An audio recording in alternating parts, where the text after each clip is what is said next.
So let's do a super quick review of one of my favourite day in, day out bags.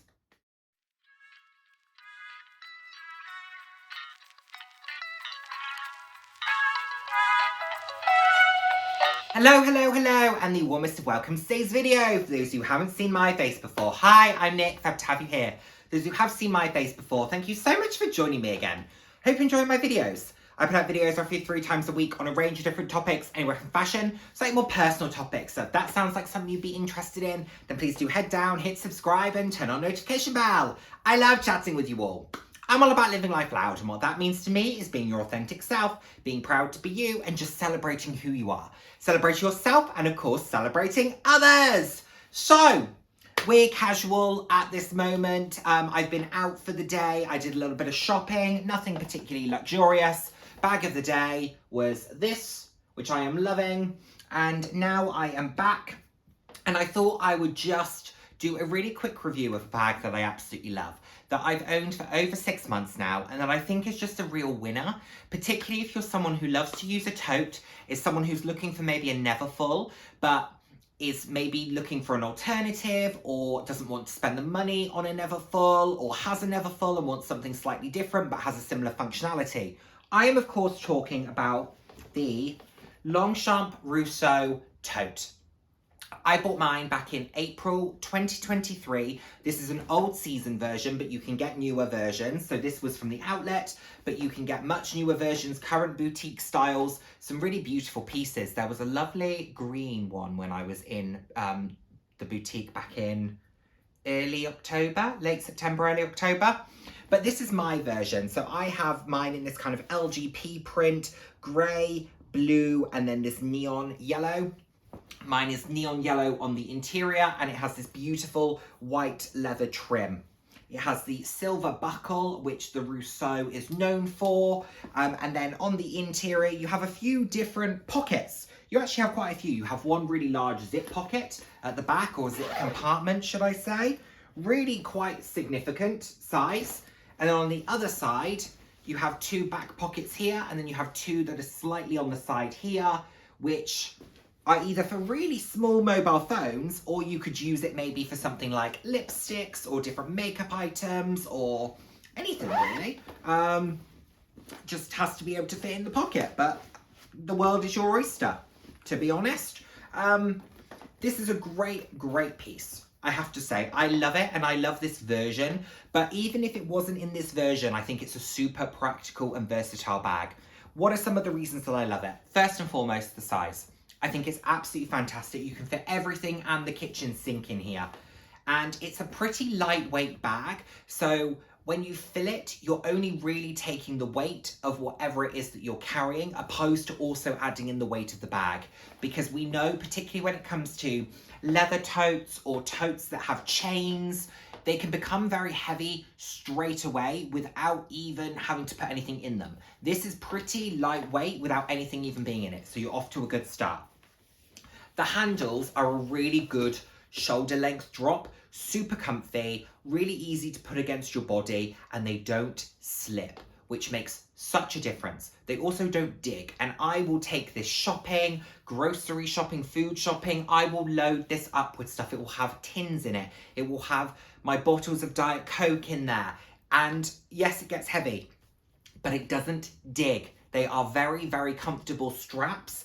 And the way that they sit along this flat edge here, which is a nice thick piece of leather. It's nicely padded, and it feels really comfortable when it's on your shoulder. And because it's a nice shoulder drop, you don't feel like it's up in your armpit. You feel like you can really comfortably let it sit, and it sits against your body. So that's a really big win, because one of the things I can't stand in a tote or in a bag in general, if it's meant to be on your shoulder, is if it slips. So the fact that they have somehow, I don't know how they've done it, but somehow mastered this without anything additional, just the shape of it stops it from slipping, superb.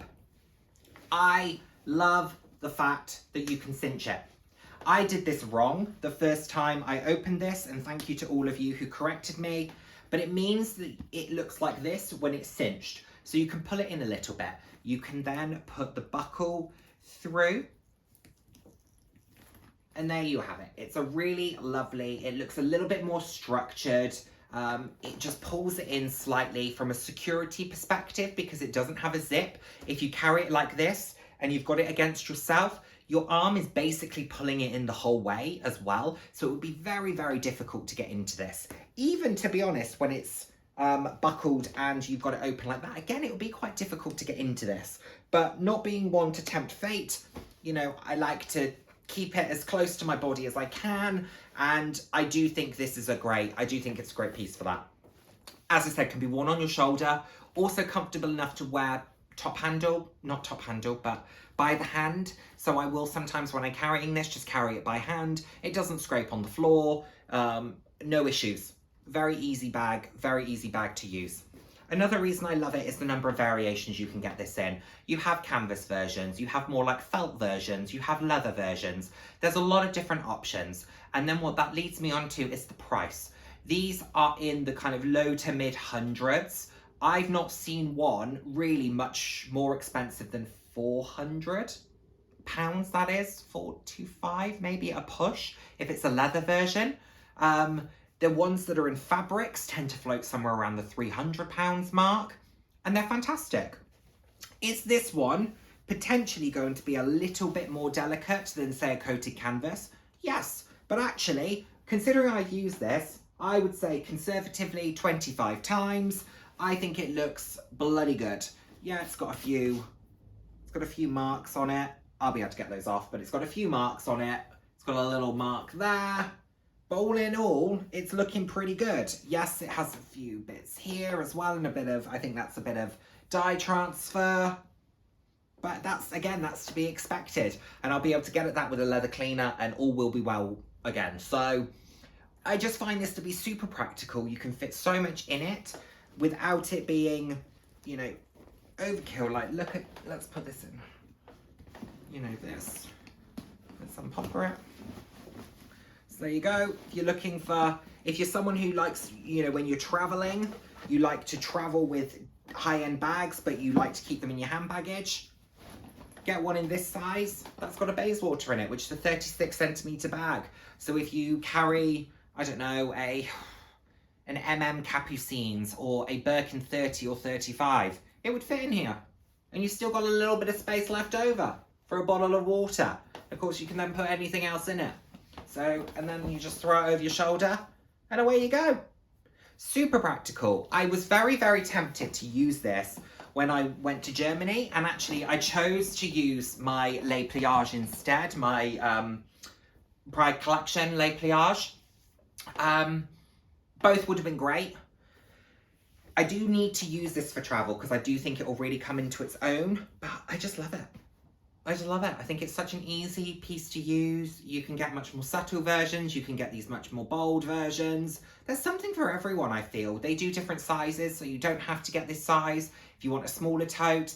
But I do think this is a great size. It's equivalent, I would say, to a GM, kind of Neverfull. I would guess. I don't own a GM Neverfull, but this is what I imagine when I've seen them, what I imagine the capacity to be similar to. It's a fabulous bag. Love this version of it. I'm very happy with it. It's beautiful. It's really beautiful. I do recommend. I've said in a few videos, if you are looking for a Neverfull, but you just want to see what else is out there, definitely put this on your list. I would also say look at Anya Hindmarch.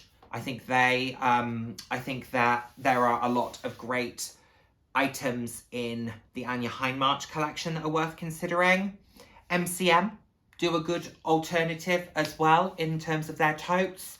Of course, you've got Gucci, and then you've got Louis Vuitton. I think those are the brands that when I think long shoulder tote, those are the brands that immediately spring to mind. I'm trying to think if I can think of anybody else.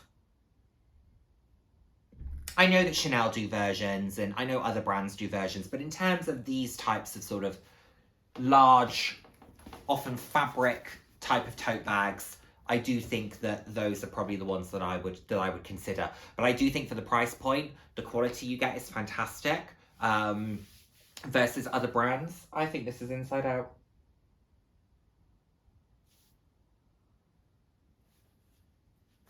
My jacket's inside out. I didn't need to tell you that. Oh well, we're all about transparency here. It's inside out, okay? This is what it is. But yeah, those are the brands that I think of. But let me know if there are any others. Let me know if you've considered a Roseau Tote. I think it's a great option, if I'm honest. You also have the City collection from Longchamp, which is a coated canvas, if you prefer.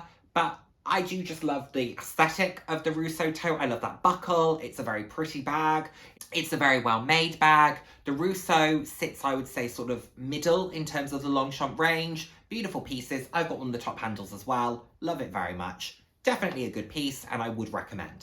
So there we are, everyone. Let me know what you think. Let me know if you own any of this stuff. I cannot wait to see you in my next video. Take care, everyone. Bye now.